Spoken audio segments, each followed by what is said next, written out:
je vais pas vous embêter très longtemps. J'espère que vous allez bien, surtout que vous n'avez pas trop chaud, que vous avez de l'eau à proximité. Alors, je sais qu'il y a beaucoup de gens d'Île-de-France et de la Rhône-Alpes. Donc, en tout cas, je sais qu'il fait chaud. Donc, si vous avez une bouteille d'eau, ça sera plus simple. Juste pour vous rappeler, voilà, dans quel cadre on vous propose ces conférences. Donc, depuis 2013, la Mutualité Fonction Publique a un partenariat avec l'assurance retraite. Et donc, on mutualise les actions de prévention. Donc, vous avez été invité pour beaucoup, soit par votre mutuelle de fonctionnaires, que ce soit une mutuelle de la fonction publique d'État, territoriale ou hospitalière, ou aussi par l'assurance retraite sur notamment les régions que j'ai citées, donc peut-être la CNAV Île-de-France, ou le PRIF, ou la CARSAT Rhône-Alpes, mais ça peut être également Languedoc-Roussillon, Midi-Pyrénées, Bretagne.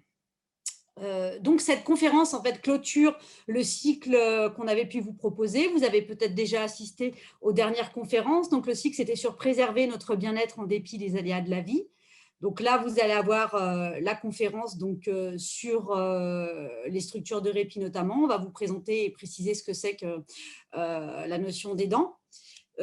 Cette conférence est mise en place à l'aide de Delta 7, organisme avec qui on travaille depuis plus d'1 an, donc qui nous accompagne sur toutes les visioconférences, mais sachez que c'est également une structure d'aide aux aidants, d'où voilà, qui est donc légitime pour aborder le sujet de ce jour. Donc je laisse la main à notre conférencière, Raphaël, qui présentera un peu plus dans le détail ce qu'est Delta 7 et puis surtout sur le sujet d'aujourd'hui. Merci à tous, bonne conférence et n'hésitez pas à poser vos questions et à échanger sur le chat. Bonjour à tous, merci d'être venus si nombreux cet après-midi. Je suis Raphaël Martin, je suis la responsable du pôle aidant de l'association Delta 7. Alors Delta 7 est une association qui existe depuis 1973 et qui a pour objet de répondre aux besoins sociaux peu ou pas couverts. Alors initialement, Delta 7, c'est 7 fondateurs qui ont décidé comme le delta du Nil, de pouvoir irriguer autour d'eux. Et donc, ils recherchaient des financements pour des expérimentations qu'ils testaient pendant une certaine période. Et si l'expérimentation était considérée comme intéressante et viable, elle était alors pérennisée et confiée à d'autres structures. Delta 7 a été ainsi à l'initiative de la téléalarme en France. On a été les premiers à expérimenter la téléalarme et ensuite à la pérenniser via une association qui s'appelait Delta 7 Revie. Pareil, on a eu l'occasion d'initier les premiers bateaux accessibles aux personnes en situation de handicap physique. Vous avez encore un catamaran qui s'appelle Delta 7 qui navigue sur les eaux de la Bretagne. Et puis voilà, on a été aussi à l'origine d'équipements comme par exemple permettre de lire avec les paupières. Pour ceux qui connaissent le scaphandre et le papillon, c'est un dispositif qui vous parlera sans doute. Donc voilà, donc Delta 7 initialement finançait et expérimentait des projets un peu innovants pour répondre à des besoins qui n'étaient pas couverts. Et dans les années 2000, Delta 7 a décidé de se concentrer sur des projets plus précis et de les poursuivre ensuite. Et donc, Delta 7 a créé le premier accueil de jour parisien et ensuite a déployé d'autres pôles. Donc, nous avons aujourd'hui 4 centres d'accueil de jour à Paris et en Île-de-France. Nous avons aussi ce qu'on appelle des plateformes d'accompagnement et de répit pour les aidants, dont je vous reparlerai après. En 2013, Delta 7 a décidé de lutter contre la fracture numérique et a initié des formations sur les tablettes pour les seniors, de façon à lutter contre cette fracture numérique. Et voilà. Et donc moi, Raphaël Martin, je suis donc la responsable du pôle aidant. Et nous avons entre autres 5 plateformes d'accompagnement et de répit pour les aidants, dont je vous parlerai par la suite. Alors aujourd'hui, le sujet du jour est la question du répit des aidants. Effectivement, je trouve que c'est très intéressant de pouvoir faire le lien avec les ateliers dont vous aviez pu bénéficier pour certains.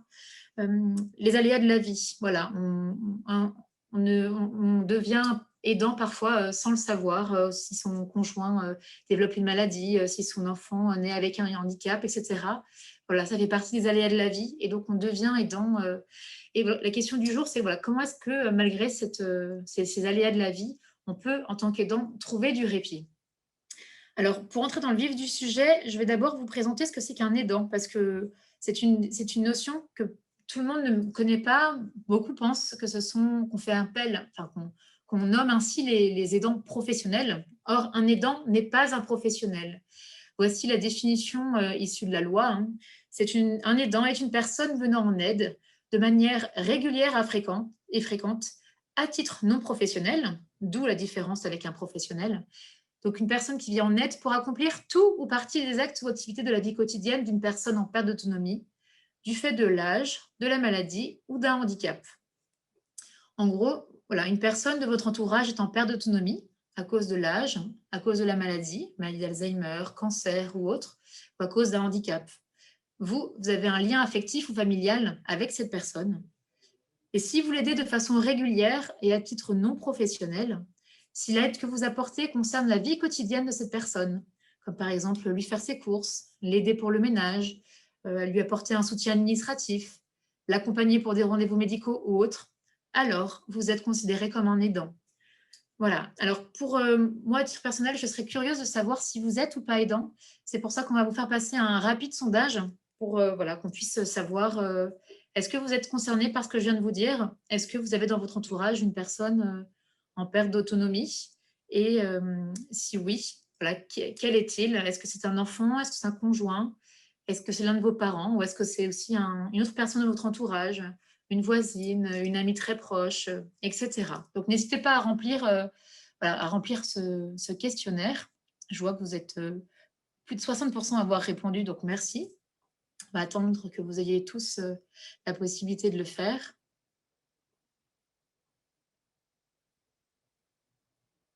Et sachez que ce questionnaire est complètement anonyme, hein, pour information.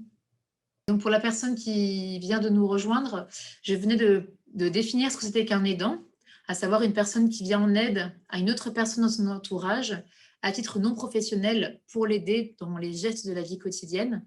Et donc, je demandais si parmi les participants, qui était aidant ou pas. Donc, d'où le sondage qui s'affiche sur votre écran.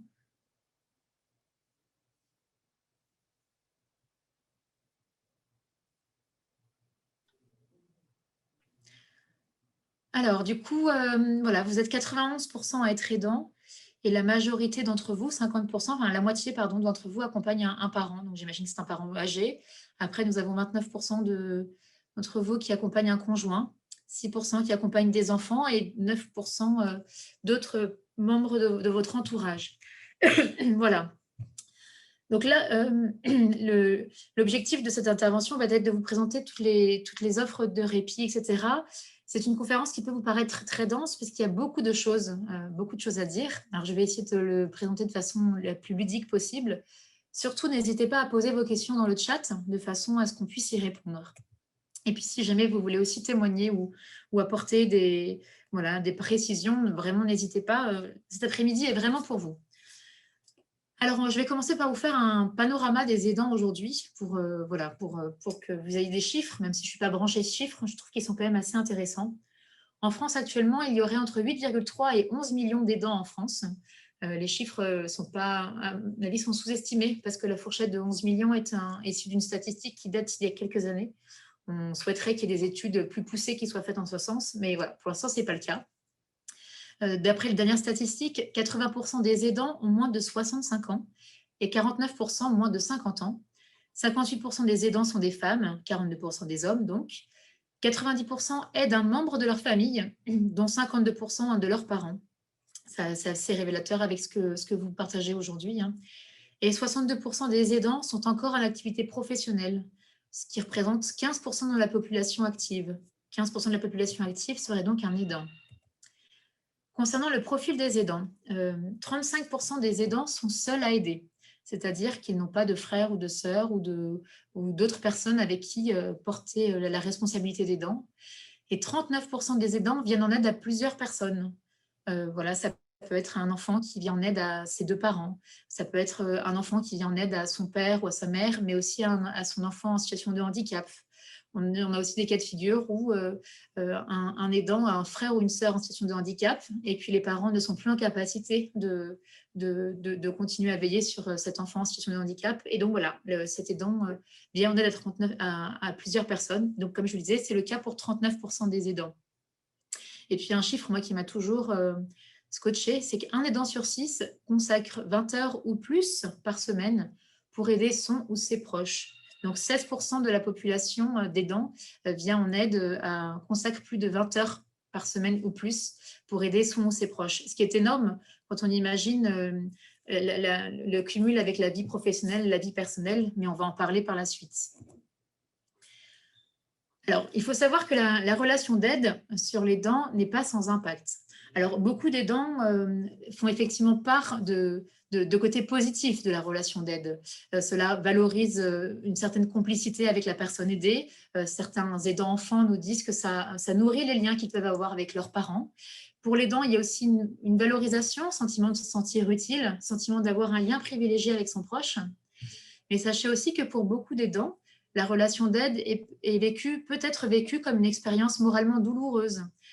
Certains aidants l'évoquent même en termes de charge. Alors le terme n'est pas beau, hein, mais voilà, c'est vraiment comme ça que certains aidants le traduisent. Et 20% des aidants ressentent même un sentiment de charge important. Et la charge se définit comme l'ensemble des conséquences physiques, psychologiques, émotionnelles, sociales et financières supportées par l'aidant. Donc, vous voyez, c'est une définition de la charge qui a une composante à la fois objective et subjective. Composante objective, pourquoi? Parce que voilà, la charge, ça peut être le nombre d'heures que vous passez à vous occuper de votre proche. Tout à l'heure, on disait 16% des aidants accompagnent plus de 20 heures par semaine leurs proches, donc ils apportent de l'aide pour plus de 20 heures. Voilà la composante objective. Sur une semaine type, ils ont déjà 20 heures qu'ils consacrent à leurs proches. Et puis, il y a aussi une composante subjective qui est là, et du coup, voilà, ce qui dit subjectif dit qui est propre à chacun d'entre vous. À charge objective équivalente, certains aidants seront en capacité de, entre guillemets, résister plus ou moins. J'ai rencontré dernièrement une aidante qui accompagnait son oncle depuis une quinzaine d'années. C'était la seule membre de sa famille. Son oncle était quelqu'un qui avait encore un commerce, il tenait un café dans un quartier qu'il aimait beaucoup. Mais il commençait à avoir des problèmes de mémoire. Il donnait de l'argent de façon inconsidérée autour de lui, il contractait des dettes, etc. Et sa nièce passait ses journées à aller réclamer l'argent pour son oncle, à s'occuper de ses démarches administratives, à annuler les contrats qu'il pouvait avoir souscrits à droite à gauche. Bref, en plus de sa vie personnelle et de sa vie professionnelle, parce qu'elle était elle aussi encore en activité, elle passait au moins une fois par jour chez son oncle pour s'assurer que les choses étaient calées. Et donc, 15 ans après, elle est arrivée chez nous, sur notre plateforme parisienne de l'association Delta 7, et en me disant, là, je craque. Et elle m'a présenté sa journée en me disant que c'était comme ça depuis 15 ans et je n'ai pu que lui dire « mais comment avez-vous tenu si longtemps ?» Et là, elle m'a expliqué qu'en fait, elle avait une pratique quotidienne de la méditation, elle faisait beaucoup de relaxation, elle était très sensible à son bien-être, ce qui lui avait permis de tenir 15 ans, là où je rencontre des aidants qui, au bout de 5 ans, sont complètement épuisés. Et cet épuisement est complètement légitime. Hein. Je ne dis pas que si on craque au bout de 5 ans, c'est qu'on n'est pas fort.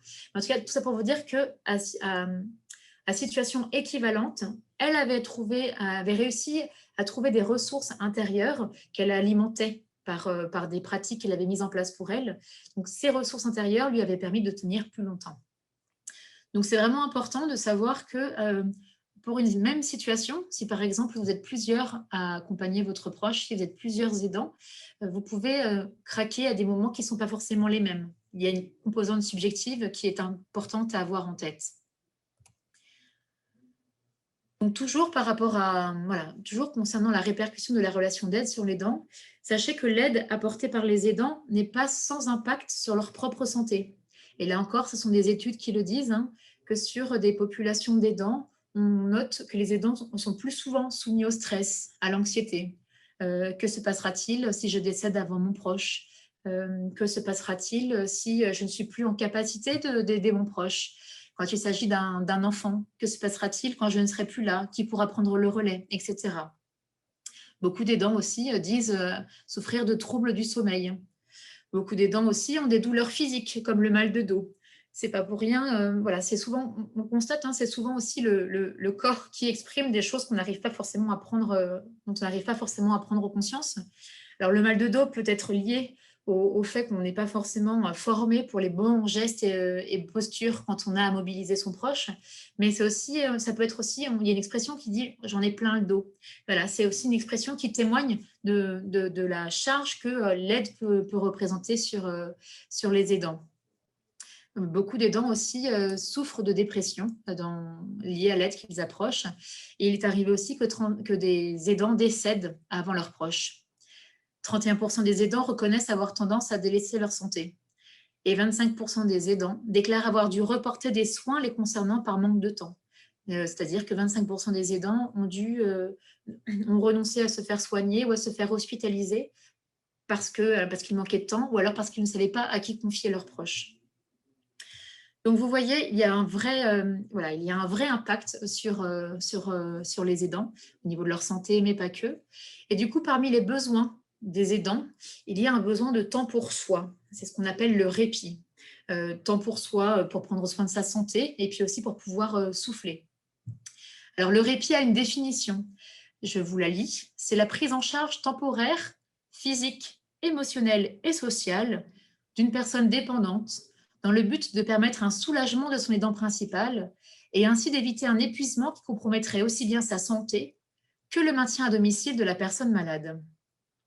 Donc, vous voyez, l'idée du répit, c'est quoi? C'est prendre soin de son proche pour que derrière, ça puisse avoir un impact aussi bien pour l'aidant et sur sa santé, mais aussi pour la personne malade, puisque derrière, le répit permet un maintien à domicile de la personne malade. Alors, parmi les dispositifs qui peuvent être mis en place pour apporter du répit, je vais vous présenter les plateformes d'accompagnement et de répit pour les aidants.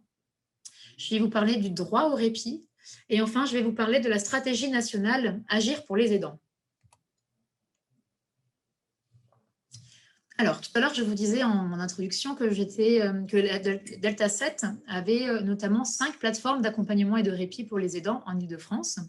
Et donc, qu'est-ce qui se cache derrière ce terme de plateforme d'accompagnement et de répit pour les aidants? C'est un terme que je trouve moche, ça, je ne vous le cache pas, mais ce n'est pas moi qui l'ai choisi. C'est un dispositif qui a été initié dans le cadre du plan Alzheimer 2008-2012. Donc, vous voyez, c'est quelque chose qui commence à dater. Et c'était l'idée de pouvoir mettre en place un dispositif dont la mission exclusive est d'accompagner et de soutenir les aidants. Donc, les plateformes d'accompagnement ont été testées dans le cadre du plan Alzheimer 2008-2012 et elles ont ensuite été généralisées et pérennisées. Aujourd'hui, les plateformes d'accompagnement et de répit pour les aidants accompagnent des aidants ayant un proche atteint d'une maladie neuroévolutive, quel que soit l'âge. Elles accompagnent aussi des aidants ayant un proche en situation de perte d'autonomie de plus de 60 ans. Et pour certaines plateformes, elles sont aussi là pour accompagner les aidants ayant un proche souffrant d'un handicap. Donc, on va vers une généralisation des missions des plateformes d'accompagnement et de répit pour les aidants. Et c'est tant mieux parce que initialement, c'était uniquement réservé aux aidants ayant un proche atteint d'une maladie neuroévolutive. Mais du coup, ça laissait de côté beaucoup trop d'aidants à mon sens. Donc, le rôle des plateformes d'accompagnement et de répit pour les aidants est le suivant. Tout d'abord, répondre aux besoins d'information, d'écoute, de conseils et de relais des aidants pour les conforter dans leur rôle d'aidant dans une logique de proximité. Donc, qu'est-ce que ça veut dire ça? En fait, nous avons la chance en France d'avoir quand même pas mal de dispositifs existants. Ce n'est pas parfait, il y a encore plein de carences, etc. Mais quand on s'y penche et quand on compare parfois avec d'autres pays, il y a beaucoup de choses qui existent. Simplement, je pense que je ne vous apprends rien. Il est extrêmement difficile de savoir à quoi… Enfin, on jargonne beaucoup dans le médico-social. Donc, il est très difficile de savoir à qui faire appel quand vous avez un besoin précis. À moins d'être professionnel ou à moins d'avoir dans votre entourage quelqu'un qui vous explique, voilà, ça peut ne pas être évident pour tout le monde de savoir ce que c'est qu'un SIAD, de savoir ce que c'est qu'un accueil de jour, de savoir ce que c'est qu'un EHPAD, etc. Et donc, le rôle des plateformes, c'est de pouvoir savoir les besoins que vous avez, connaître les besoins que vous avez, et ensuite de vous dire, par rapport à tel besoin, voilà telle structure à solliciter, voilà tel service à mettre en place. Donc, voilà, les plateformes sont là pour vous informer et derrière, vous orienter sur les structures existantes près de chez vous. Deuxième rôle des plateformes, c'est vous informer, éduquer, soutenir les aidants pour les aider à faire face à la prise en charge d'une personne souffrant d'une maladie neuroévolutive ou en perte d'autonomie. Alors, tout à l'heure, je vous le disais, hein, tout à l'heure, je vous disais, certains aidants sont obligés d'aider leurs proches à se redresser ou à sortir du lit ou des choses comme ça.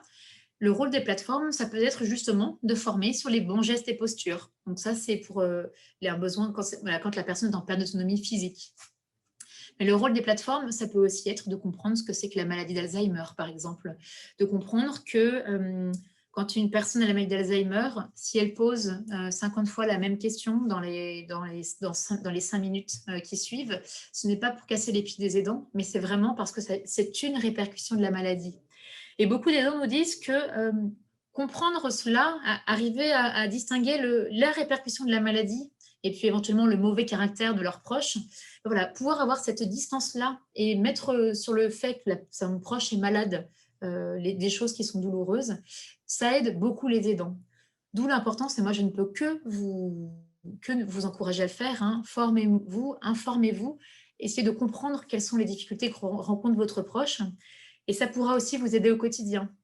Je pense notamment pour des personnes qui sont à des stades avancés de la maladie et qui ne sont plus forcément en capacité de pouvoir communiquer.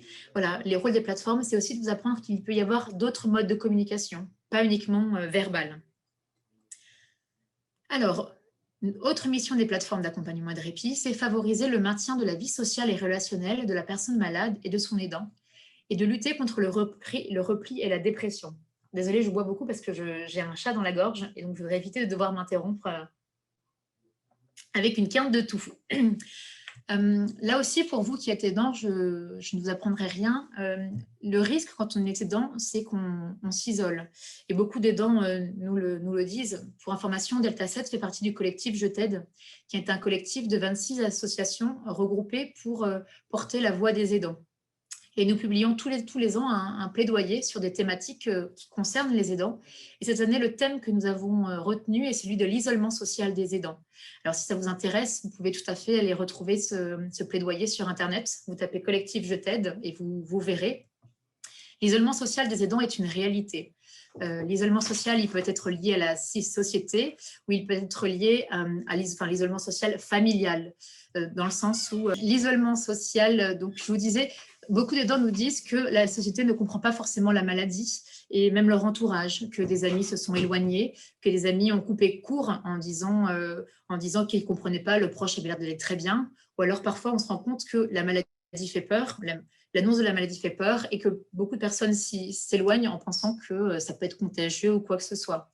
Donc ça, c'est pour l'environnement amical et familial. Et puis dans l'environnement amical et sociétal, mais même dans la famille, je rencontre beaucoup d'aidants qui me disent que leurs frères et sœurs ne se rendent pas forcément compte des situations qui sont vécues et qui se retrouvent du coup seuls à porter la situation de leurs parents.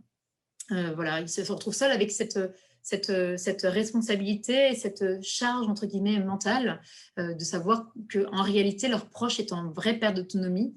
Et quand le reste de la fratrie traîne pour mettre en place des aides, voire même refuse la mise en place d'aides, c'est très difficile. Donc, le rôle des plateformes, ça peut justement de contribuer à maintenir cette vie sociale et relationnelle. Pour vous illustrer, nous, plateforme Delta 7, on propose tous les mois, alors le contexte sanitaire a un peu changé la donne, donc on s'est ajusté, mais on proposait tous les mois un atelier à diverses médiations. Ça peut être un atelier artistique, un atelier théâtre. Je vous ai mis des photos en bas qui retracent un peu ce qu'on peut proposer.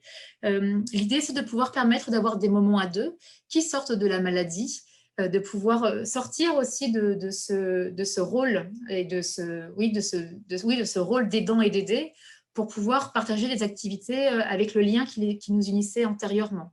Donc, quand, par exemple, un couple fait du théâtre, ce n'est pas un aidant et un aidé, mais c'est vraiment un conjoint ou un parent avec un enfant avec son parent, etc.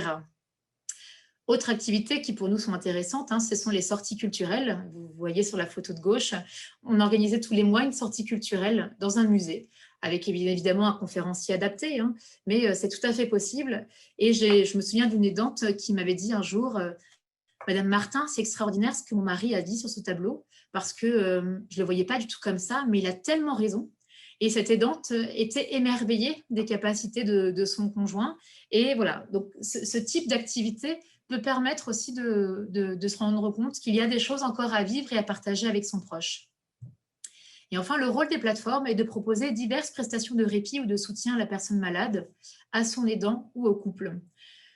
Parce qu'effectivement, le répit, pour nous, en tout cas Delta 7, c'est important. Alors, certes, le répit, ça peut être une séparation du couple aidant-aidé, parce que certains aidants ont besoin d'avoir du temps pour eux, pour pouvoir se soigner, pour pouvoir prendre soin d'eux, etc.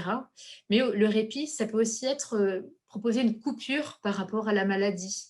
Beaucoup de conjoints me disent, mais moi, je ne souhaite pas être séparée de mon conjoint. Je suis avant tout sa femme, je suis avant tout son mari, et je veux continuer de partager des moments à deux. Et donc, par les activités que je vous présentais plus haut, à savoir le maintien de la vie sociale et relationnelle, ça fait partie aussi du répit qu'il faut mettre en place. Voilà. Donc ça, c'était mon petit topo sur les plateformes d'accompagnement et de répit pour les aidants. On pourra y revenir plus tard si vous le souhaitez. N'hésitez pas du coup à continuer de poser vos questions ou à apporter votre témoignage.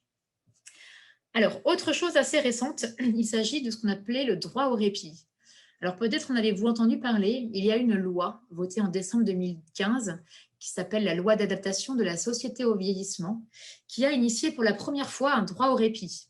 D'ailleurs, c'est cette loi qui a mis en place la définition de l'aidant dont je vous ai parlé en introduction. Donc ce droit au répit permet aux proches aidants de personnes âgées en perte d'autonomie de se reposer ou de dégager du temps.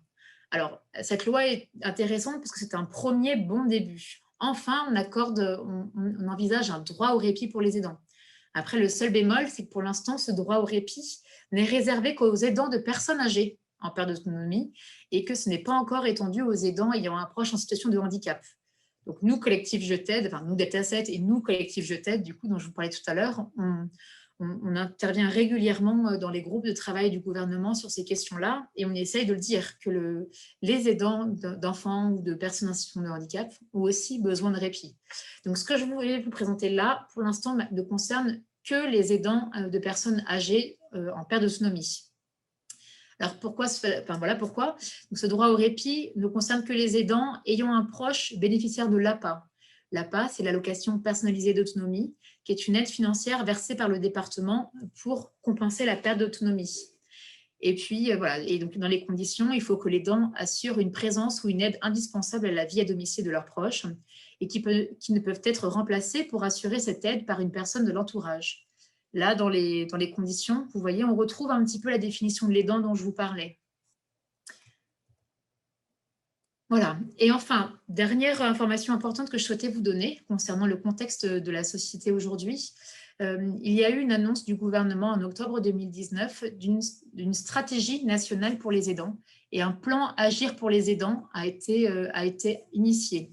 Donc, cette stratégie annoncée par le gouvernement avait pour objectif de prévenir l'épuisement et l'isolement des aidants en diversifiant et en augmentant les capacités d'accueil des lieux de répit, en proposant des solutions de relais et en leur ouvrant de nouveaux droits.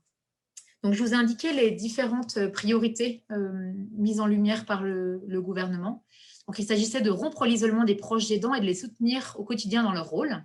Donc ça, c'était, tout à l'heure, je vous disais, l'isolement des aidants est quelque chose que nous constatons vraiment au quotidien et le gouvernement en a conscience puisque ça fait partie de ses priorités. Il y avait comme autre priorité d'ouvrir des nouveaux droits sociaux aux proches aidants pour faciliter leurs démarches administratives et notamment un congé de proches aidants qui existait avant cette stratégie nationale, mais qui, depuis octobre 2020, est maintenant indemnisé pour les salariés, les travailleurs indépendants, les fonctionnaires et les chômeurs indemnisés. Autre priorité, il s'agissait de permettre aux aidants de concilier vie personnelle et vie professionnelle. Quatrième priorité, et qui nous intéresse pour le sujet du jour, c'était accroître et diversifier les solutions de répit, notamment les plateformes d'accompagnement et de répit pour les aidants, les accueils de jour, les hébergements temporaires. Mais ça, j'aurai l'occasion de vous en reparler après pour vous le présenter plus en détail. Et puis, voilà, la stratégie visait aussi à agir pour la santé des proches aidants, parce que sachez qu'il y a 500 000 jeunes aidants en France qui ont moins de 18 ans, qui accompagnent soit un parent malade, soit un frère ou une sœur en situation de handicap. Donc, sur ces 11 millions d'aidants, voilà, 500 000 sont des jeunes aidants, d'où l'objectif 6, épauler les jeunes aidants. Voilà pour la stratégie nationale. Donc, des choses ont commencé à être initiées. Il reste encore beaucoup de choses à mettre en place. Et voilà, ça fait partie des missions du collectif Je t'aide de pouvoir voir avec le gouvernement là où ils en sont pour que ces priorités ne restent pas lettres mortes, surtout dans ce contexte sanitaire un peu particulier. Donc, je vous en parle pour que vous l'ayez en tête et que vous puissiez être attentif aux annonces qui pourraient arriver dans les prochains mois. Alors maintenant, je vais vous faire une présentation de tous les dispositifs de répit existants. Alors, ça va être une présentation un peu large, parce que voilà, je ne veux pas non plus vous assommer.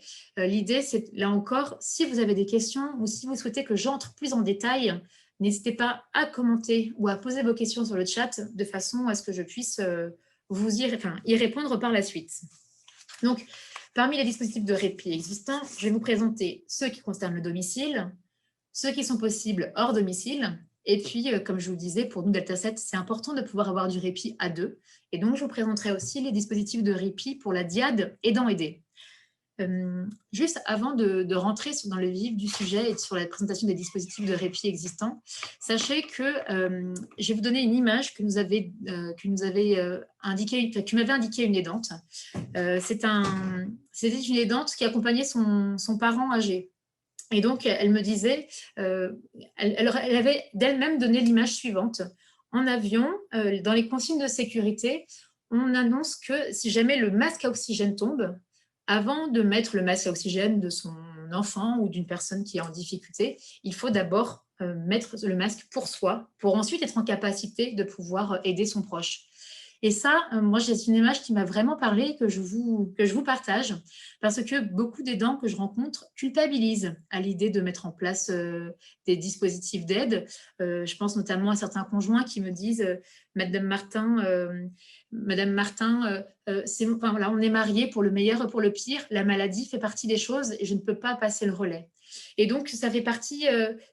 Pourquoi est-ce que je vous donne cette image du masque à oxygène? Parce que ce n'est pas ne pas être à la hauteur que d'abord de s'octroyer du répit pour soi, mais c'est quelque chose qui est vital pour vous et pour votre proche. Et tout à l'heure, je vous l'ai dit, l'impact de l'aide qui est apportée par les aidants est un impact important sur votre santé. Et donc, prendre soin de vous, c'est aussi quelque part prendre soin de votre proche. Voilà. Donc, je rentre maintenant dans le vif du sujet.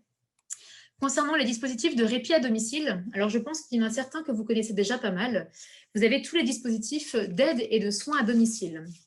Alors, parmi les dispositifs d'aide, vous avez la possibilité de mettre en place des professionnels qui sont formés pour venir prendre soin de votre proche ou venir soutenir son domicile.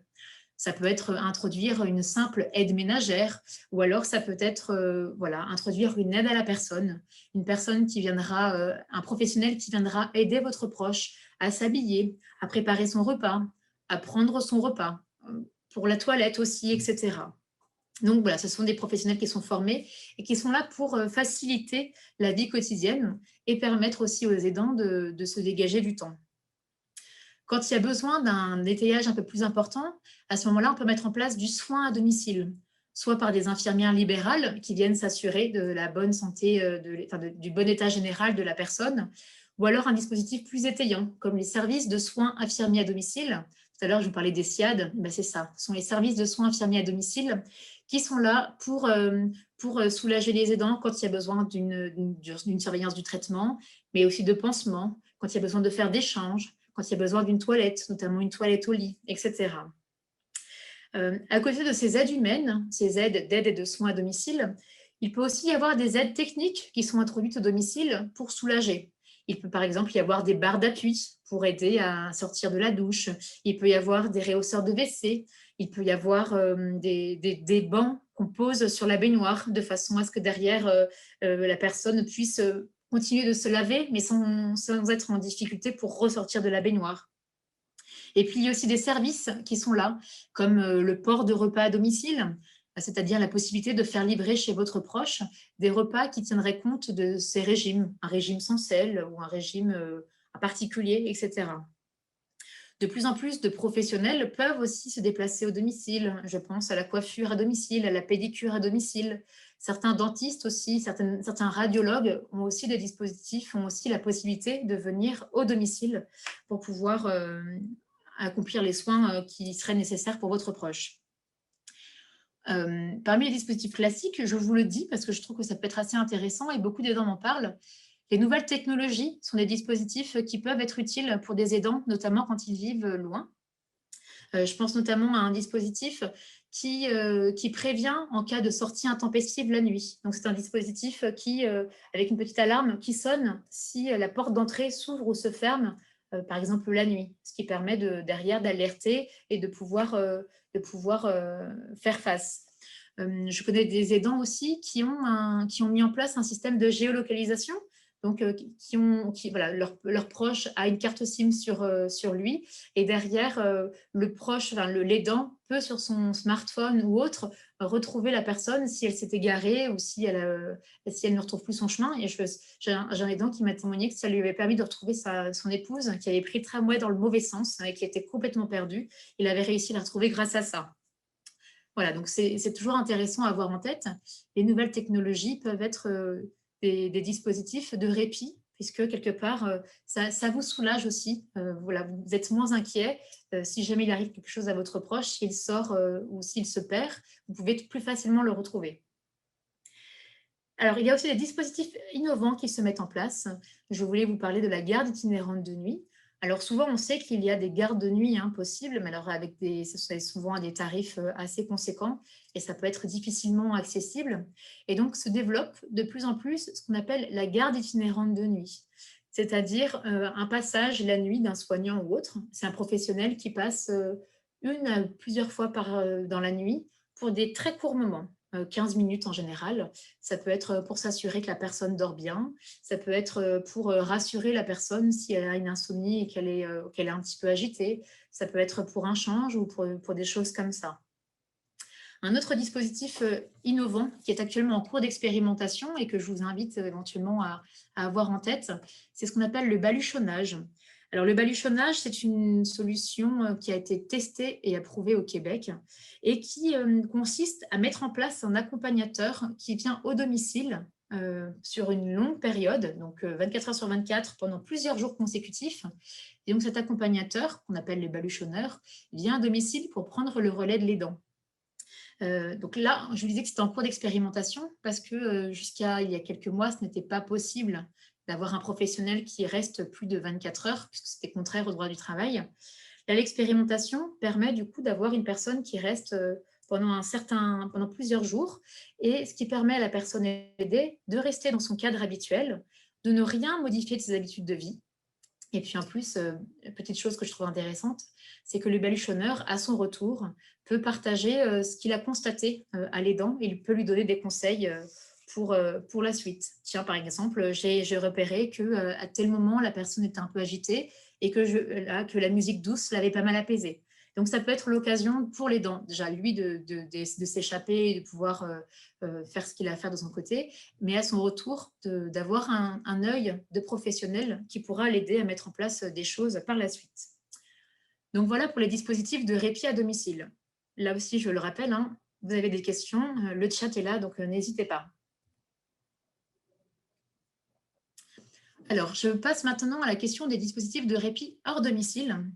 C'est ce qu'on appelle l'accueil temporaire. Alors, il faut savoir qu'il existe des structures d'accueil à la journée. Ce sont en général des structures spécialisées. Ça peut être des IME, ça peut être des structures spécialisées pour accueillir à la journée des personnes en situation de handicap. Vous avez aussi des centres d'accueil de jour pour les personnes avec des troubles cognitifs. Donc ça, c'est l'accueil en journée qui est possible. L'accueil de nuit aussi commence à se développer. Nous, Delta 7, nous avons initié un partenariat, nous avons lancé une expérimentation avec un EHPAD de notre territoire qui propose un accueil de nuit, à savoir de 16h à 10 ou 11h le matin, ce qui permet, si votre proche ne dort pas la nuit, par exemple, ça arrive souvent avec la maladie, qui est une inversion du rythme jour-nuit. Voilà, si votre proche ne dort pas, l'accueil de nuit vous permet de le confier pour la nuit, ce qui vous permet, vous, de dormir et de reprendre des forces. Et le matin, vous le retrouvez. Et voilà, ça peut être une solution qui est assez intéressante à avoir en tête. Dans le même ordre d'idée, vous avez les hébergements temporaires, c'est-à-dire la possibilité de confier sur une très courte période. Ça peut être une semaine, 3 semaines ou 1 ou 3 mois. Enfin, ça, c'est vraiment vous qui décidez. Donc, les hébergements temporaires, c'est confier sur une courte période votre proche à une structure spécialisée. Ça peut être un EHPAD, ça peut être un IME, ça peut être un foyer d'accueil médicalisé, etc. Donc, vous confiez votre proche et ensuite, à la fin de la durée prévue, votre proche revient chez vous. Et moi, j'ai beaucoup d'aidants qui me disent que l'hébergement temporaire contribue à maintenir leurs proches au domicile, puisqu'ils s'accordent des moments de répit qui leur permettent de reprendre des forces. Et ensuite, du coup, voilà, ils sont heureux de pouvoir retrouver leurs proches chez eux. Une solution qu'on ne connaît pas forcément, mais que je voulais vous présenter, c'est ce qu'on appelle l'accueil familial. L'accueil familial, c'est un petit peu comme ce qui existe pour les familles d'accueil. C'est le même principe, mais pour des personnes âgées ou des personnes en situation de handicap. C'est-à-dire, ce sont des personnes qui sont agréées par le département pour pouvoir accueillir chez elles, donc dans un cadre familial, dans un cadre convivial.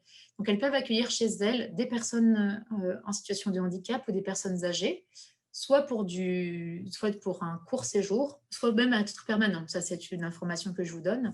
Mais donc, ça peut permettre à votre proche, ça peut vous permettre de confier votre proche dans une structure qui sera assez semblable à ce qu'il peut vivre en famille.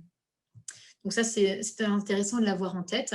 Et puis, y avoir des aides financières possibles pour financer cet accueil familial en plus.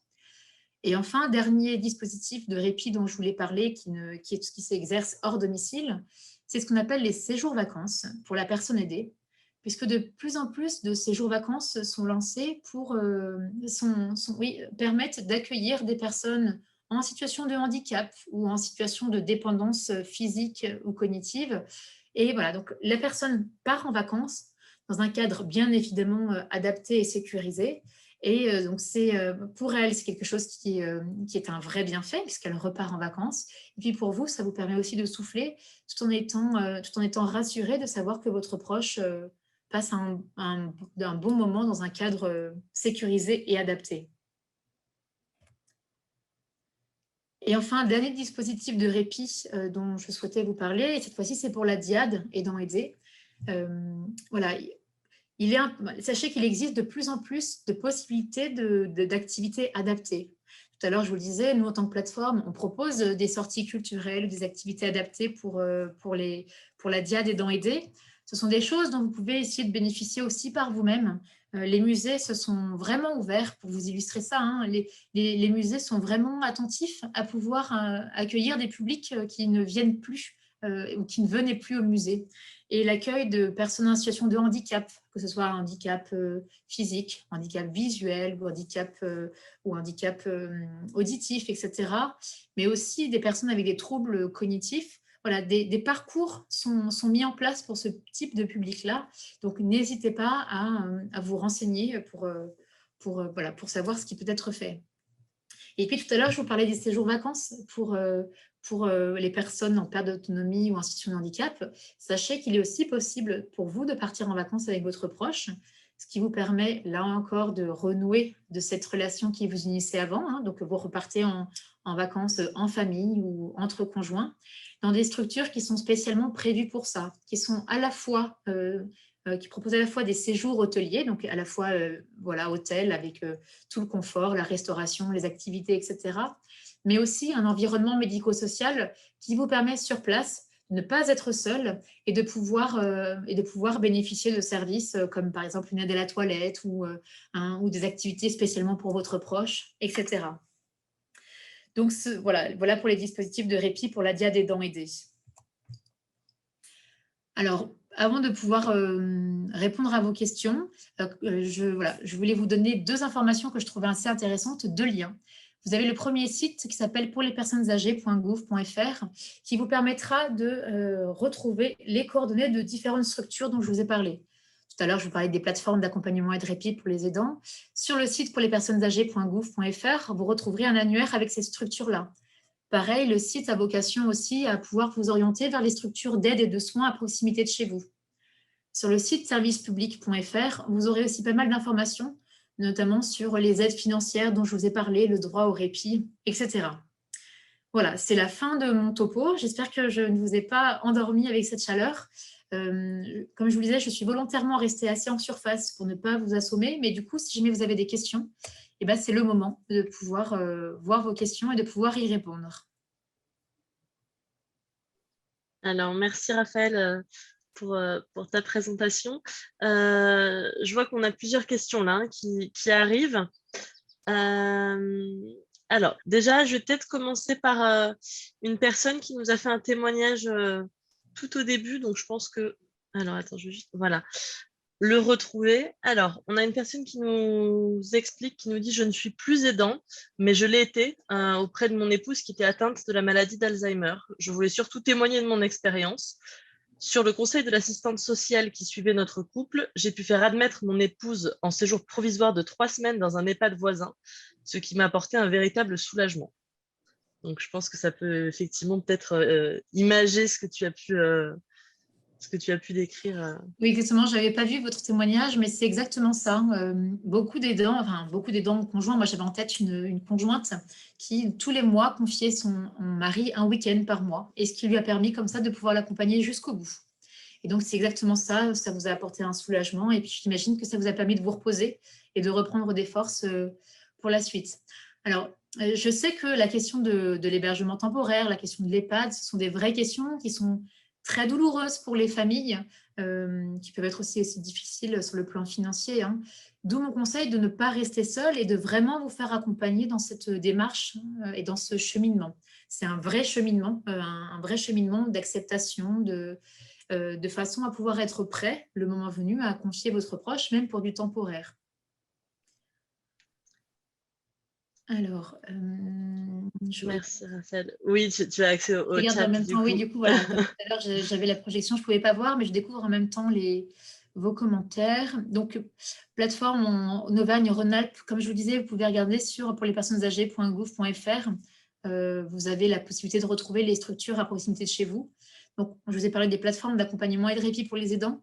Et Christelle Armand a raison, elle vous parle aussi des CLIC, les centres locaux d'information et de coordination, qui sont des structures qui sont là pour vous orienter sur tous les dispositifs existants pour les seniors. Donc, ça peut être intéressant aussi de faire appel aux CLIC parce qu'ils peuvent proposer parfois des groupes de formation, des groupes de parole ou des entretiens de soutien psychologique pour les aidants. N'hésitez pas à vous renseigner autour d'eux. Alors, je vois une remarque sur la géolocalisation qui est souvent peine perdue, l'aider ne voulant pas prendre le téléphone ou le dispositif avec lui. Alors, vous n'êtes effectivement pas le premier à me le dire. Et une aidante m'avait partagé l'astuce qu'elle avait trouvée.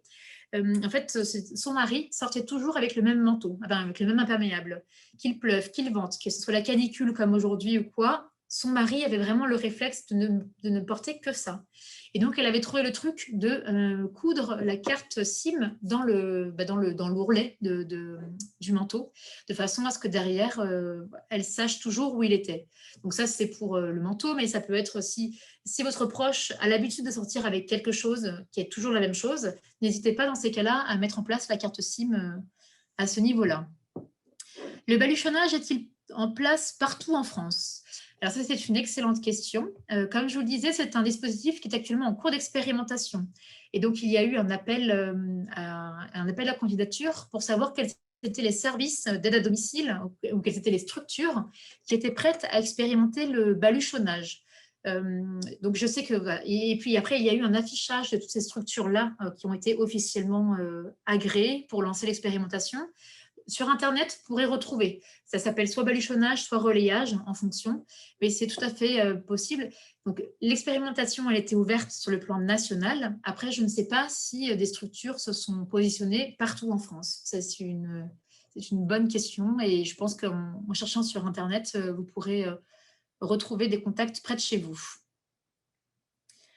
Alors, est-ce qu'il faut une prescription médicale pour profiter de ces dispositifs de répit ? Alors, la prescription médicale n'est pas nécessaire pour les dispositifs de répit, mais ceci dit, elle vous sera demandée. Pourquoi ? Parce qu'un établissement, pour accueillir votre proche, doit savoir s'il est en capacité de l'accueillir. J'explique. Par exemple, si une personne a des troubles cognitifs importants ou un besoin de déambulation important, un établissement qui n'a pas d'unité de vie protégée ou qui est complètement ouvert sur l'extérieur ne pourra pas accueillir votre proche. D'où l'intérêt d'avoir une prescription médicale, enfin d'avoir un certificat médical circonstancié qui permet vraiment à l'établissement d'avoir une idée précise du profil de votre proche et de ses besoins pour que l'établissement puisse se positionner en vous disant oui ou non, je peux accueillir votre proche. Et donc, ce ne sera pas une prescription médicale en tant que telle, mais par exemple, pour entrer en EHPAD, vous avez un dossier médical à joindre à la demande administrative. Alors, les séjours vacances, quelles sont les prises en charge pour le financement? Alors, ça, il peut y avoir, par exemple, tout à l'heure, je vous parlais de l'APA, il peut y avoir des prises en charge dans le cadre de l'APA. En fonction des caisses de retraite aussi, il peut y avoir des aides, des caisses de retraite complémentaires, il peut y avoir des aides de la mutuelle, il y a pas mal de possibilités d'aide. Tout dépend un petit peu des contrats que vous avez de là où vous habitez. Et donc, mon conseil, c'est en cas de séjour vacances, n'hésitez pas à demander précisément à l'organisme de séjour vacances s'il a des conventions particulières, de façon à vérifier si vous relevez ou pas de ces conditions-là. Donc, je continue. Alors, comment obtenir des informations sur ces dispositifs?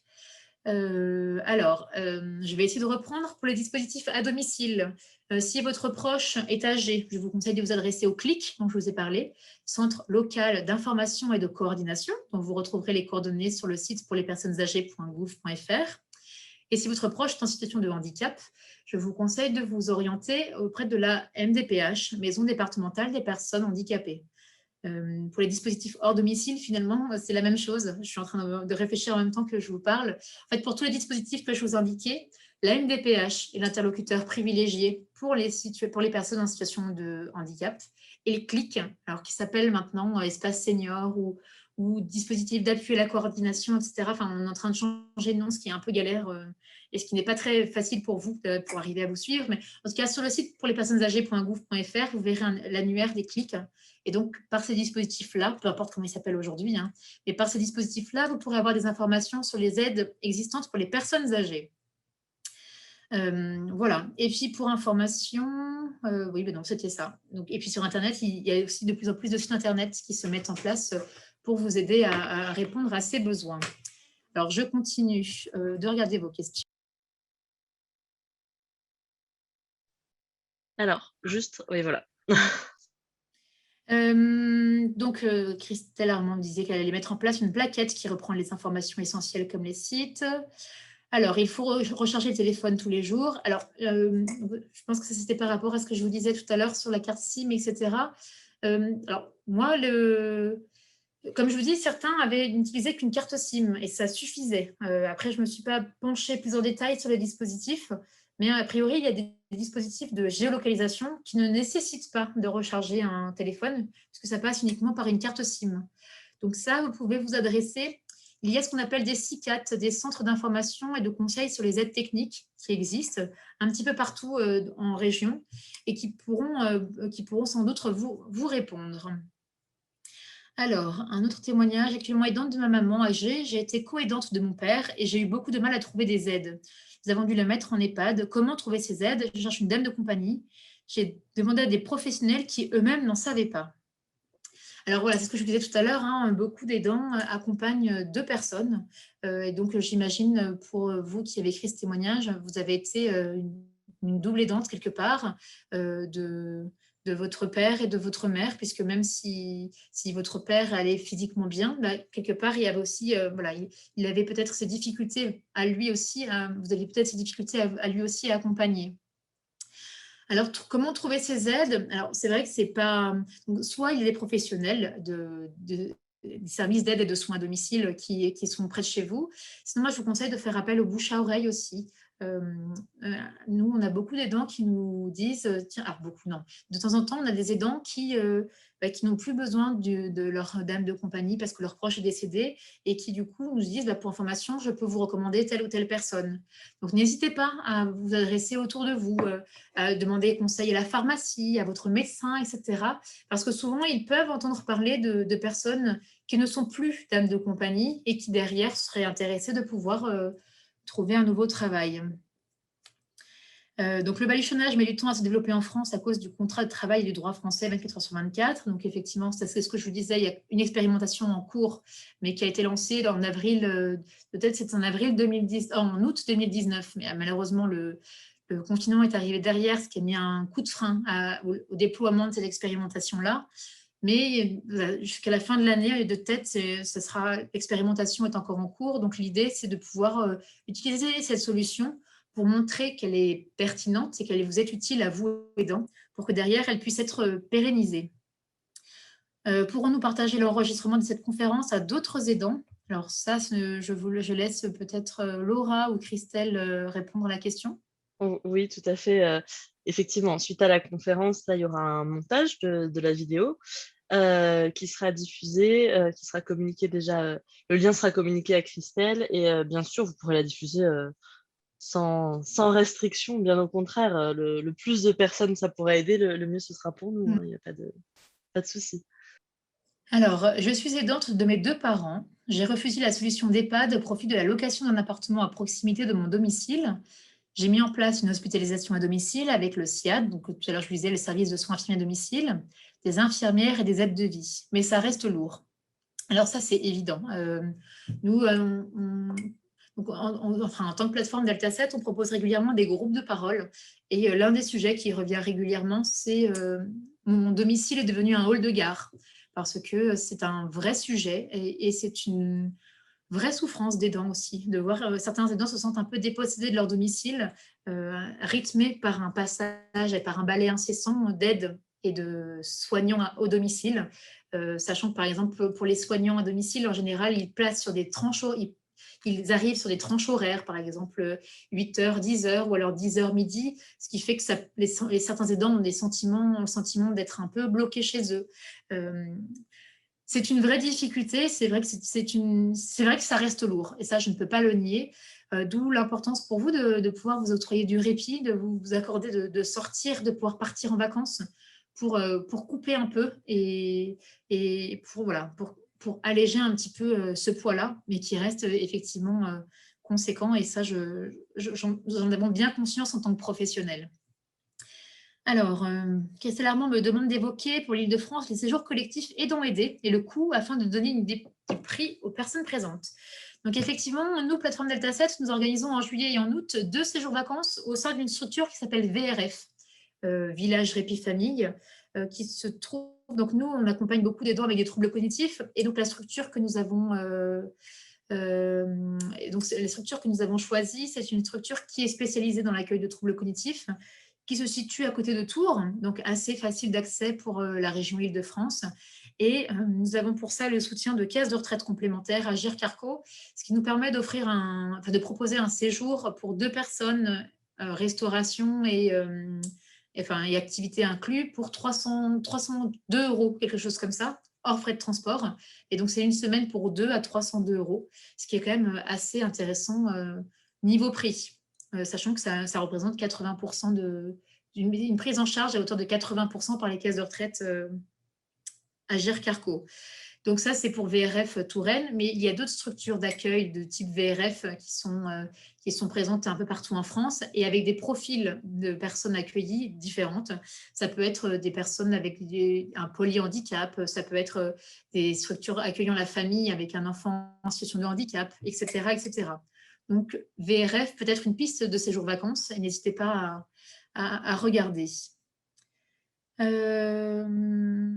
Alors, concernant la carte SIM sans téléphone, effectivement, c'était les balises.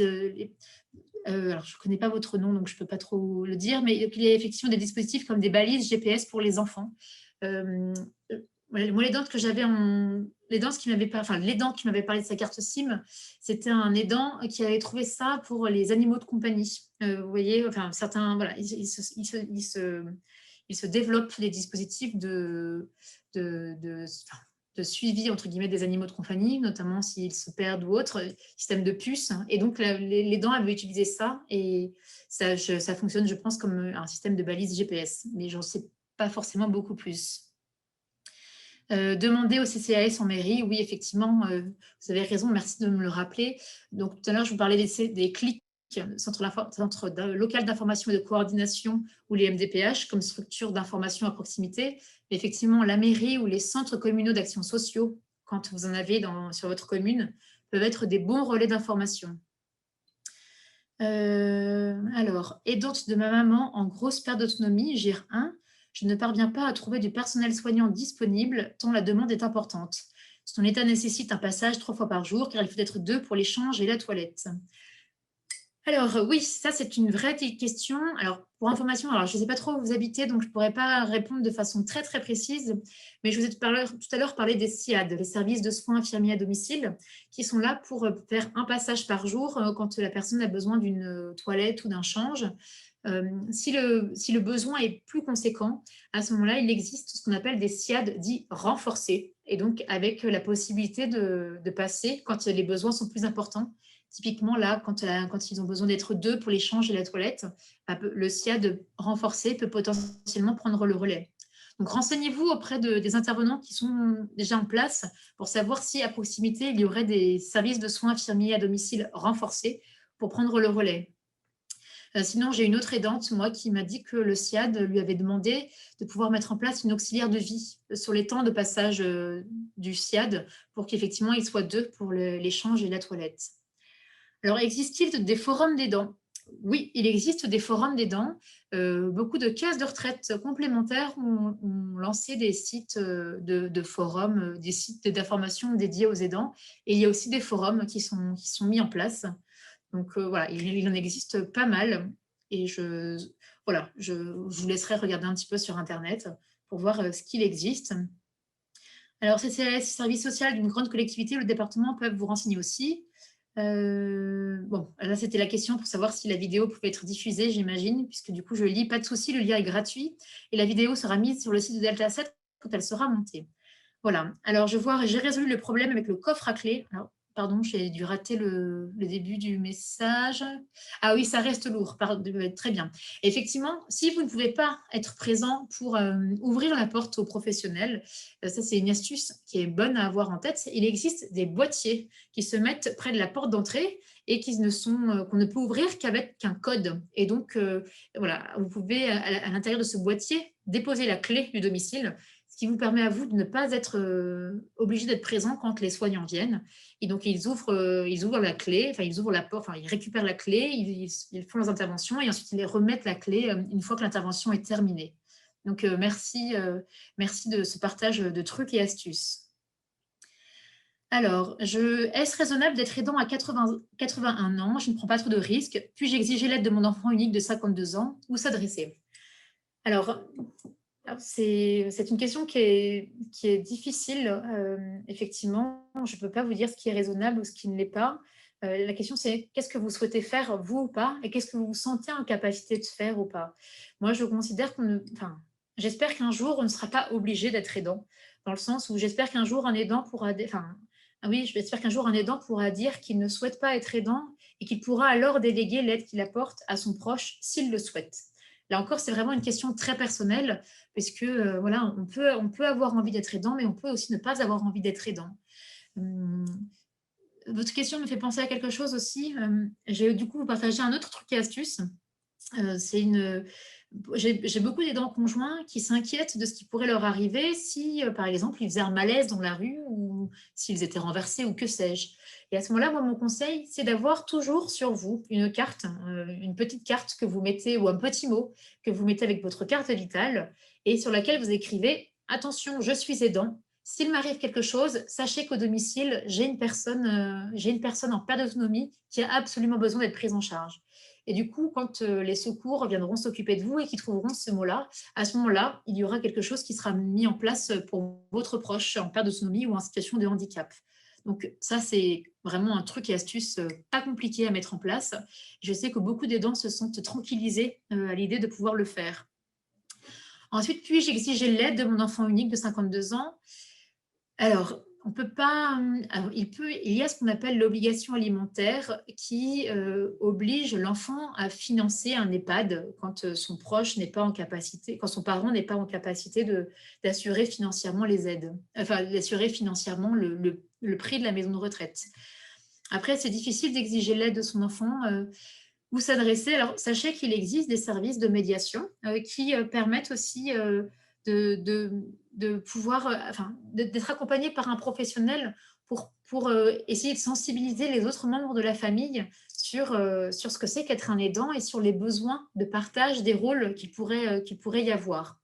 Et donc, où s'adresser? Vous pouvez essayer de chercher des services de médiation. N'hésitez pas aussi à vous renseigner auprès de vos caisses de retraite. Parfois, certaines ont des partenariats avec des services de médiation, ou alors auprès des CCAS ou des CLIC, etc. En général, ils peuvent être assez au courant de ce type de service-là.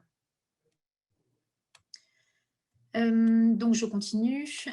Alors, j'espère que je ne vais rien rater parce que... Existe des structures de répit pour les personnes grabataires et les dialysés. Sur le principe, en fait, a priori... alors là encore, je ne sais pas où vous habitez, donc c'est pas, je vais être en difficulté pour vous dire précisément où trouver une structure de répit. Par contre, ce qui est bon de savoir, c'est qu'un établissement, ce qui vous sera utile de savoir, c'est qu'un établissement est là un nombre limité de personnel au niveau de son établissement. Et donc, quand il y a une place vacante, en fonction de l'état de santé et du degré d'autonomie des autres résidents, il sera ou pas en capacité d'accueillir une personne grabataire ou avec des besoins importants sur le plan médical. En principe, la dialyse n'est pas contre-indiquée. Hein. Voilà, à partir du moment où il y a des accompagnements qui peuvent être faits, notamment pour que la dialyse soit assurée, il n'y a pas de contre-indication. Mais la seule question, c'est est-ce qu'au moment où vous ferez votre demande, l'établissement sera en capacité d'accueillir votre proche au niveau des professionnels qu'il a? Ça, c'est vraiment la question qui sera importante à poser à l'établissement. Alors, je continue de descendre. Alors, au nord de Lyon, j'ai fait la demande au SIAD, mais seulement 30 places pour cette région, toutes déjà occupées. Oui, ça, c'est vrai que c'est... Oui, les places sont chères, mais je vous invite à ne pas hésiter à renouveler vos demandes pour que derrière, ils sentent votre motivation et puis le jour où une place se libère, que vous puissiez être recontacté. Beaucoup d'astuces. Alors, vous proposez beaucoup d'astuces, plus qu'offres, comment obtenir des informations sur les astuces, objets adaptés aux personnes âgées avec problèmes cognitifs, exemple, plaque de cuisson sécurisée. Alors, si votre proche est en perte d'autonomie, si votre proche souffre d'une maladie neuroévolutive, sachez qu'il existe un service que moi je trouve vraiment extraordinaire, c'est ce qu'on appelle les équipes spécialisées Alzheimer. Ce sont des équipes qui interviennent sur prescription médicale pour 12 à 15 séances et qui sont là pour faire un peu un bilan de la personne dans son environnement habituel. Alors, bémol à avoir en tête, les équipes spécialisées Alzheimer n'interviendront que pour des personnes qui sont à des stades légers à modérés de la maladie. Puisque l'idée, c'est quoi? L'idée, c'est que les équipes vont faire un bilan de la personne dans son environnement, aussi bien son domicile que son quartier. S'il y a des points forts, c'est très bien, on laisse les choses en place et on fait tout pour les consolider. Et si jamais la personne commence à avoir des points faibles, par exemple, elle commence à appréhender de sortir de chez elle parce qu'elle est un peu hésitante, elle commence à perdre un peu ses repères par rapport à son quartier, ou vous parliez par exemple des plaques de cuisson sécurisées, si on se rend compte qu'elle oublie d'éteindre le gaz ou des choses comme ça, et bien, l'équipe spécialisée Alzheimer pourra travailler pour rassurer la personne et pour introduire des petites aides techniques, des petits trucs et astuces et pour la former. Je pense par exemple à un micro-ondes. Je pense à une aidante qui avait introduit un micro-ondes mais qui n'avait pas expliqué à sa mère comment l'utiliser. L'équipe spécialisée Alzheimer pourra travailler une petite fiche d'utilisation du micro-ondes, fiche qui sera adaptée aux capacités de la personne. Peut-être qu'au lieu d'écrire des choses noir sur blanc, la fiche sera plutôt de prendre en photo les différents boutons sur lesquels appuyer de façon à ce qu'elle puisse être utilisée par la personne. Donc, les équipes spécialisées Alzheimer peuvent être là pour ça. Tout à l'heure, je vous ai parlé des CICAT, les centres d'information et de conseil sur les aides techniques. Ce sont aussi des lieux où vous pouvez obtenir des informations. Et puis, existe de plus en plus des espaces témoins. Je pense notamment, alors pour les Parisiens ou pour les Franciliens, à Paris, les caisses de retraite Agirc Arrco ont mis en place un appartement témoin qui vraiment reproduit un appartement avec l'entrée, le salon, la cuisine, la chambre, la salle de bain, etc. Et qui présente plein de petites aides techniques, plein de petits trucs et astuces pour mieux vivre, pour bien vivre chez soi, malgré la perte d'autonomie, malgré les troubles cognitifs, etc. Voilà les deux réponses que je pouvais vous faire. Donc, équipe spécialisée Alzheimer et puis les appartements témoins ou des choses comme ça. Alors, Raphaël, est-il possible de placer temporairement une personne aidée sur un autre département? Question de la personne qui réside près de Lyon. Alors oui, ça, en fait, l'hébergement temporaire, vous le faites où vous voulez. Si vous voulez que votre proche soit en EHPAD vue bord de mer, il n'y a aucune contre-indication. Sachez simplement que si vous avez besoin d'aide financière, ça sera toujours le département d'origine qui assurera ces aides financières. Donc, par exemple, si vous voulez rapprocher votre parent à titre temporaire ou même à titre permanent et que vous avez besoin de faire une demande d'aide sociale, c'est une aide financière pour aider à financer l'EHPAD, à ce moment-là, ce sera le département où vit votre parent qui financera cette aide sociale, même si votre parent est accueilli près de chez vous sur un autre département. Voilà. Voilà. Sur la Loire, il y a des places à ma connaissance, voire l'un. Voilà, j'espère que je ne vous ai pas trop assommé avec toutes mes réponses. Est-ce que j'ai oublié des questions? Alors, à mon sens, non, tu as répondu à toutes les questions. Donc, si jamais certaines personnes en ont encore, n'hésitez pas surtout à les poser, c'est le moment. Également, si jamais certaines personnes préfèrent poser la question à l'oral plutôt que par écrit ou nous faire part de leur témoignage oralement, sachez que c'est tout à fait possible aussi. Donc, je vous invite soit à nous l'écrire dans la conversation et moi, je vous réactiverai votre micro. Soit vous avez aussi normalement dans les boutons un petit bouton réaction, vous pouvez lever la main. Donc, vous pouvez aussi, n'hésitez pas lever la main pour nous indiquer que vous avez une question. Et pareil, on peut réactiver votre micro si vous voulez parler oralement. Ce sera avec plaisir.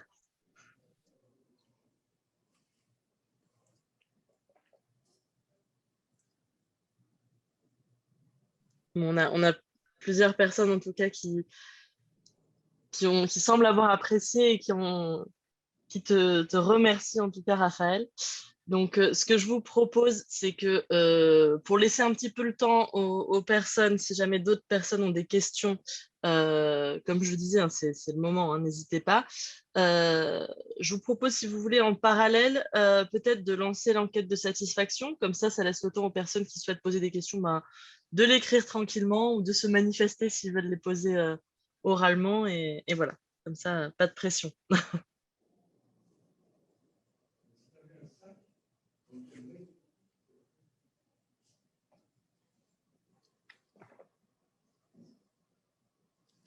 Alors, je vois une question qui apparaît dans le chat, et donc je vais essayer d'y répondre pendant que vous, de votre côté, vous pouvez commencer à répondre aux questions de satisfaction. Je suis seule aidante à 150 km de ma maman, maladie neurodégénérative. Je réfléchis à me rapprocher, déménager pour la maintenir le plus longtemps à domicile. Qu'en pensez-vous? Alors, ça va être difficile de vous faire une réponse qui sera la bonne réponse. Moi, je vous conseille déjà de ne pas rester seule pour réfléchir à cette question. Nous, ce sont des questions qui reviennent de façon récurrente sur nos plateformes. Et ce sont des questions qui méritent vraiment de bien y réfléchir pour savoir ce que vous êtes prête à faire, ce que vous êtes capable de faire aussi, parce que je vous le disais, voilà, tout à l'heure, je l'ai dit, ce n'est pas rien d'être aidant, ça a un vrai impact. 150 km, voilà, si jamais vous déménagez, vous quittez, voilà, il faut aussi savoir ce que vous quittez. Est-ce que vous quittez un travail? Est-ce que vous quittez un environnement amical, affectif, etc. Donc ça, c'est difficile pour moi de vous répondre comme ça, de bruit de décoffrage. Voilà, surtout ne restez pas seul avec cette question. Les plateformes d'accompagnement et de répit pour les aidants ont des psychologues sur leur plateforme et qui peuvent vous accompagner et vous soutenir dans cette réflexion et dans ce cheminement. C'est vraiment une question très personnelle et il faut que la réponse vienne de vous. Ce n'est pas aux autres de vous dire quoi faire. Les autres peuvent vous apporter du conseil, ça bien évidemment, mais derrière, c'est vous qui allez vivre et qui allez vivre avec ce choix-là. Voilà. Effectivement, les groupes de parole peuvent beaucoup aider. Oui, vous avez tout à fait raison. Les plateformes d'accompagnement et de répit proposent des temps d'échange avec des professionnels, donc je vous disais, des entretiens de soutien individuel avec des psychologues, etc., mais aussi beaucoup d'espaces de parole, des groupes de parole dont je vous parlais, parce que l'échange entre pairs, PIRS est extrêmement important. Tout à l'heure, on le disait, il y a un fort isolement social, il y a un fort risque d'isolement social chez les aidants parce que beaucoup d'aidants ne se sentent pas compris et ne se sentent pas reconnus dans leur rôle d'aidant. Or, quand ils se retrouvent entre pairs, PIRS et qu'ils échangent, oh, ce week-end, j'ai passé une nuit catastrophique, mon proche n'a pas dormi de la nuit. Et quand un aidant qui a vécu la même chose entend ce témoignage-là, il se sent moins seul. Et donc, voilà, le fait d'entendre que d'autres vivent les mêmes difficultés et puis le fait de pouvoir se partager des trucs et astuces aussi, c'est extrêmement enrichissant et c'est extrêmement réconfortant. Donc, bien évidemment, je ne peux que vous encourager à aller sur des groupes de parole et puis à ne pas rester seul. Et d'ailleurs, ça me fait penser, il existe des groupes d'échange et de parole qui se font en distanciel. Il existe aussi des lignes d'écoute pour les aidants qui se font en distanciel. Je pense notamment à une association qui s'appelle Avec nos proches, qui a des bénévoles qui sont d'anciens aidants qui se relaient pour pouvoir répondre aux questions des aidants et pour pouvoir les soutenir. Ça permet de ne pas rester seul. Et donc, voilà, n'hésitez vraiment pas à vous renseigner. Sur le site du collectif Je t'aide, vous retrouverez dans les structures qui font partie de ce collectif, vous avez l'association Avec nos proches et vous avez aussi d'autres structures qui peut-être agissent près de chez vous et qui pourront vous accompagner et vous soutenir. Raphaël, tu me permets de compléter quelque chose? Oui, vas-y, bien sûr. Oui, par rapport notamment à la personne qui habite à 150 km de ses parents, vous avez aussi potentiellement une autre solution. Alors, ça dépend aussi, bien entendu, de l'état de votre maman ou de votre papa. Il existe, je ne sais pas si vous avez participé à la conférence ou si vous en avez entendu parler, il existe la cohabitation intergénérationnelle solidaire. Donc, c'est suivi par des associations. Ça permet justement aux personnes âgées de rester le plus longtemps possible chez eux. Et en gros, c'est le seigneur qui met à disposition une chambre pour un étudiant. Donc après, voilà, le jeune, comme le seigneur est accompagné par une association, donc déjà, c'est rassurant parce qu'on fait attention à qui on fait rentrer, on va dire, dans la maison. Et c'est sûr que si la personne âgée est très malade, ça peut être, ça ne sera pas possible. Mais en tout cas, voilà, il existe des associations. Et ça peut-être être une solution pour vous parce que je sais que quand on est aidant et qu'on habite très loin, c'est compliqué. Vous ne pouvez pas aller tous les jours voir vos parents. Et au moins, si vous avez un jeune, pourquoi pas étudiant, et que vos parents seraient d'accord sur ce principe-là, vous savez au moins qu'il y a une présence au quotidien chez vos proches. Donc, ça peut-être être une alternative. Sachez que ça se développe en France. Ça fonctionne très, très bien. Et voilà. Il existe, comme je l'ai dit, des associations. Donc, si ça vous intéresse, n'hésitez pas à me faire un petit mail sur la boîte prévention. Et moi, je vous dirai, suivant votre territoire, s'il existe bien une association, et je pourrais toujours vous transmettre leurs coordonnées si ça peut vous aider. Et pour terminer aussi, donc, par rapport à la question qui a demandé si la MGN notamment mettait en place des forums. Donc, j'ai fait un petit mail à la MGN et on m'a confirmé. Voilà, ce que je vous ai dit, c'est que parfois, on peut le faire avec d'autres organismes. En tout cas, moi, j'ai bien entendu l'idée et ça me plaît bien. Je vais voir à notre niveau si on peut le mettre en place et vous le proposer.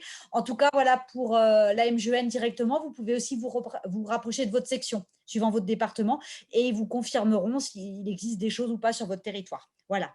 Merci beaucoup, j'espère que j'ai été claire, mais en tout cas, n'hésitez pas sur la boîte prévention. Vous savez, on a l'habitude, si vous avez des questions particulières, je pourrais y répondre. Merci beaucoup, Raphaël. Je me permets de vive voix. Alors, je ne sais pas si jamais tu as vu, Raphaël, une personne également qui dit c'est vrai que l'étiquette d'aidant peut nous être collée d'un coup dessus. Oui, alors… Tu l'avais vu passer ou pas?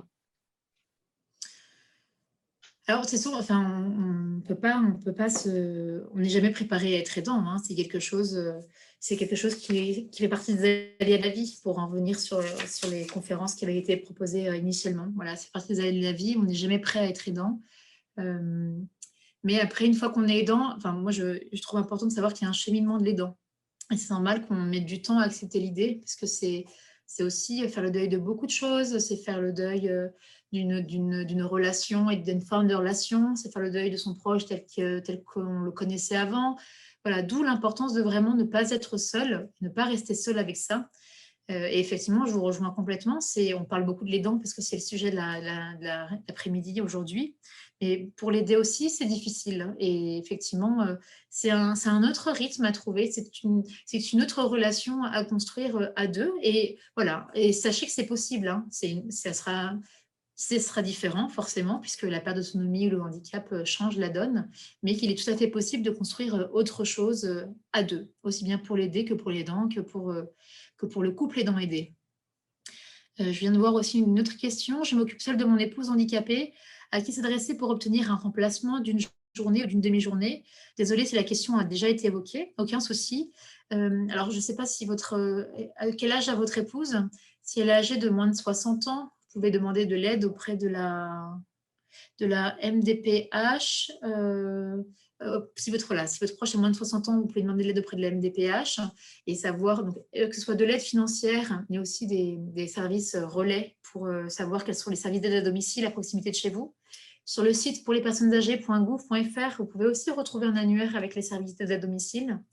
Et puis, si votre proche a plus de 60 ans, vous pouvez vous adresser au CLIC ou alors au centre d'action sociale ou au centre communal d'action sociale de votre commune, parce que parfois, certains centres communaux d'action sociale ont des services d'aide à la personne qui peuvent prendre votre relais. Donc, je suis fille aînée de personnes aidées, ma mère, 94 ans au domicile, et frère de l'aidant. Je n'ai pas demandé la parole, donc... Alors,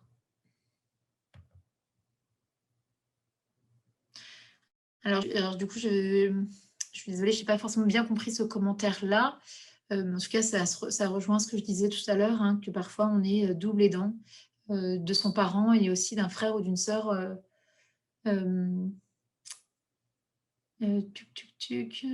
Alors, je n'ai pas dû comprendre le... Non, moi non plus. Peut-être que la personne peut N'hésitez pas, oui. préciser, n'hésitez pas, ouais, si besoin. Oui. Pour savoir si possible une adresse pour participer à un groupe de parole d'aidants. Alors, pour les groupes de parole, moi je vous conseille de vous adresser à vos plateformes d'accompagnement et de répit près de chez vous, parce que souvent, soit elles en proposent, soit elles savent à qui vous orienter. J'ai beaucoup cheminé depuis et maintenant j'ai plus de repères avec mes deux parents qui sont maintenant tous les deux en EHPAD et aussi avec mes beaux-parents et oncles. Oui, vraiment, il y a un vrai cheminement de l'aidant et c'est un cheminement qu'il faut respecter et pour lesquels il ne faut pas rester seul. Alors, concernant le questionnaire, je suis aidante de mon père de 97 ans et de mon mari, 70 ans, atteint de la maladie de Parkinson. Pour les aides, relais ou vacances, est-ce possible de les solliciter pour les deux? Oui, tout à fait. Votre père et votre mari pourront tous les deux avoir droit à des aides financières de l'APA pour financer soit des aides à la personne, soit vous aider à financer des séjours vacances ou des choses comme ça. Donc, voilà pour cette question-là. Question suivante, j'ai 60 ans, toujours en activité. Je suis malheureusement devenue une pro des trucs et astuces car deux parents ont aidé. Je les ai rapatriés il y a 3 ans de Marseille vers la région parisienne car c'était très difficile de gérer la distance. Ça, je comprends bien, oui. J'ai la chance d'être bien aidée par le SIAD et l'association des aides de vie, mais je laisse environ 30 heures par semaine. J'ai décidé d'arrêter mon activité professionnelle à la fin de l'année car j'ai besoin de souffler, sachant que ça risque encore de durer et je ne voudrais pas partir avant eux. Pour information, donc tout à l'heure, je vous ai parlé très rapidement, mais vraiment très très rapidement, du congé de proche aidant, qui est un congé qui a été mis en place il y a quelques années maintenant et qui depuis octobre 2020, 2019, bref, peu importe, et qui depuis quelques mois est indemnisé. Alors l'indemnisation n'est pas à la hauteur du salaire que vous allez perdre, entre guillemets, au moment de cet arrêt, mais ça peut quand même être intéressant de l'avoir en tête. Le congé de proche aidant, il est accordé jusqu'à 1 an sur l'ensemble de la carrière du salarié et l'indemnisation, elle couvre 3 mois. Alors, j'ai bien conscience que dit comme ça, je passe vraiment pour quelque chose... c'est présenté comme ça, c'est un peu ridicule. On a bien conscience, nous aussi, en tant que collectif Je t'aide, et on milite déjà pour que le congé soit plus étendu, parce que 1 an sur l'ensemble de la carrière du salarié, on trouve que c'est vraiment méconnaître la réalité d'être aidant aujourd'hui. Et puis l'indemnisation sur seulement 3 mois, c'est vraiment ridicule là encore. Et donc voilà, sachez qu'en tant que collectif Je t'aide, nous sommes là pour porter ce message-là au pouvoir public. Et en tout cas, vous avez bien raison vous avez raison de vous accorder ce temps de souffler, puisque effectivement les maladies, on ne peut jamais savoir comment les choses vont évoluer, et que ça serait dommage que votre santé en soit fortement impactée.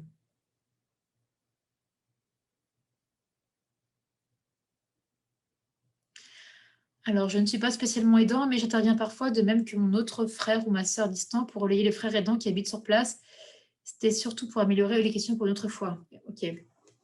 Alors, quelque part, sachez que vous êtes quand même considéré comme un aidant, parce que même si vous n'intervenez que ponctuellement, vous avez quand même ça. Déjà, vous êtes présent aujourd'hui, donc ça veut dire que vous êtes quand même sensibilisé sur la thématique, et puis que vous avez quand même ça en tête. Et donc, si un jour vous sentez le besoin de pouvoir être soutenu et accompagné, sachez que les plateformes sont aussi là pour ça. En tant qu'indépendant en activité, existe-t-il aussi des aides d'indemnisation pour le temps passé? Alors, c'est le congé de proche aidant. C'est la seule chose qui peut être demandée. Après, sachez que pour certains enfants qui, par exemple, réduisent leur activité professionnelle, peuvent demander à bénéficier de l'APA.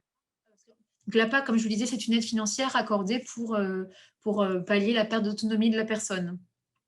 Et donc, l'APA peut financer des aides humaines, que ce soit des aides par des services d'aide à domicile ou alors des aides en gré à gré.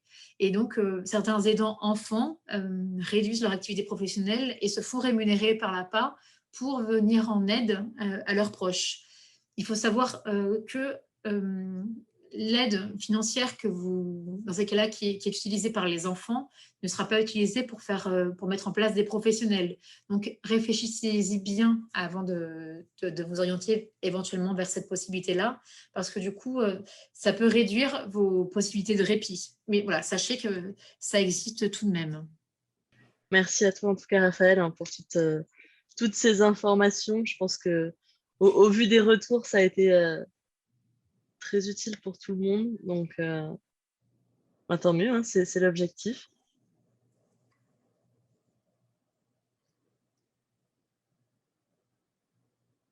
Est-il possible d'être remplacé à la demande très ponctuellement avec préavis très court en cas de besoin de répit ou de maladie de l'aidant? Si vous êtes... moi, mon conseil, c'est dans ces cas-là, essayez de prendre quelqu'un de façon légère, par exemple une fois par semaine, juste pour une aide ménagère, quelque chose comme ça, de façon à ce que si du jour au lendemain, vous avez besoin d'être remplacé parce que l'aidant est malade ou quoi que ce soit, qu'il y ait déjà quelqu'un dans la place pour prendre le relais. Après, moi, j'ai déjà vu des aides à domicile se mettre en place du jour au lendemain, donc c'est tout à fait possible. Et dans ces cas-là, n'hésitez pas à repérer un peu en amont les services existants à proximité de chez vous, de façon à ce que vous ne soyez pas pris au dépourvu le jour où vous en avez besoin.